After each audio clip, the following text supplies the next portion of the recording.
Let's today talk about two refund scenarios, जिसमें कि same routing है, सेम फेयर क्लास है, बट डिफरेंट प्राइसिंग लेने पर, डिफरेंट फेयर लेने पर कैसे पेनल्टी कैलकुलेशन डिफरेंट होगा। पहला सिनारियो है जिसमें कि वाई क्लास का फेयर है, प्राइसिंग यूनिट सिंगल है, वन प्राइसिंग यूनिट है।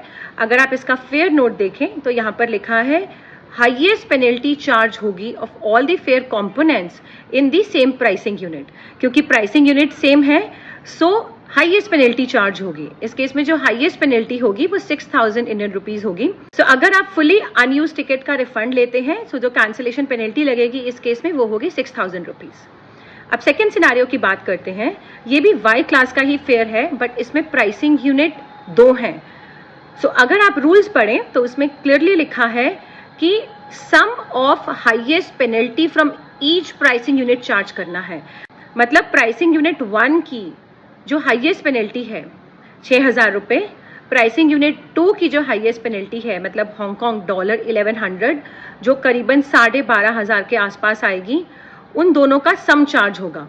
So it means pricing unit 1 से 6000 रुपये चार्ज होंगे और प्राइसिंग यूनिट 2 से 12,500 रुपये चार्ज होंगे।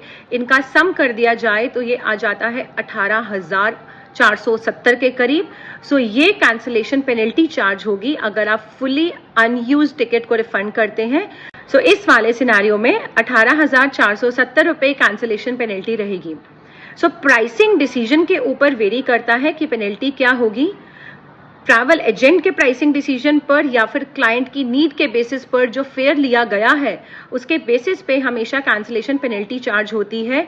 सो अगर एक ट्रैवल एजेंट को प्राइसिंग यूनिट की, फेयर कंपोनेंट की, फेयर बेसिस की समझ है, सो पेनल्टी कैलकुलेशन कोई भी मुश्किल काम नहीं है। It is very very easy. आपको प्राइसिंग डिसीजन के बेसिस पर पेनल्टी कैलकुलेशन करना है। So keep learning and keep growing. Thank you.